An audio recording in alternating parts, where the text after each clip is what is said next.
Semakin besarnya ruang prajurit TNI menduduki jabatan sipil mendapatkan kritik dari masyarakat sipil. Salah satu pintu masuknya revisi Undang-Undang TNI. Apa saja yang diharapkan publik dalam menjaga profesionalisme prajurit TNI? Lengkapnya dalam catatan Kompas TV.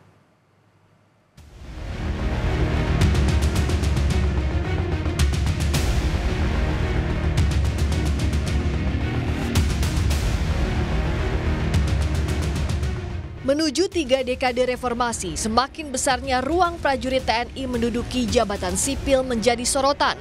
Salah satu pintu masuknya revisi Undang-Undang TNI. Komisi 1 DPR menggelar rapat dengar pendapat umum 4 Maret lalu membahas revisi Undang-Undang TNI.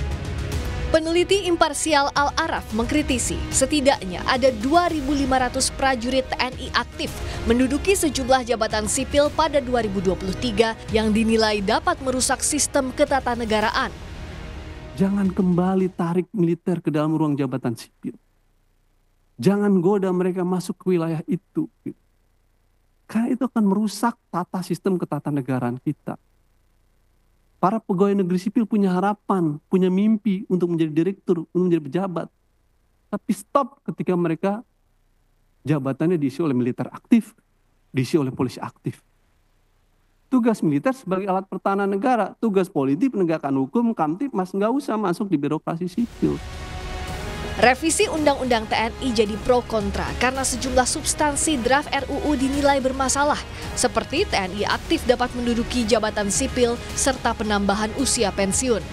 Sementara Panglima TNI Jenderal Agus Subianto bilang, rencana revisi Undang-Undang TNI yang memberi wewenang TNI aktif menduduki jabatan sipil semata untuk membantu program pemerintah.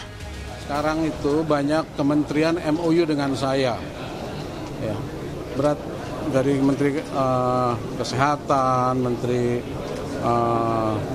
Pertanian, dan KKP, BUMN. Nah dari situ kan bisa dilihat bahwa kementerian itu membutuhkan, di situ ada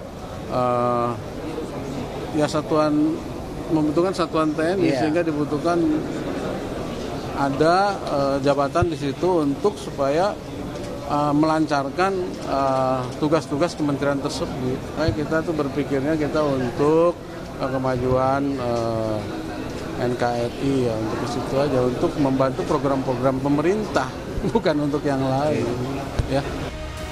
Dalam Undang-Undang TNI Nomor 34 Tahun 2004 yang berlaku saat ini, prajurit TNI yang ingin mengisi jabatan sipil harus mengundurkan diri atau pensiun dari keprajuritan.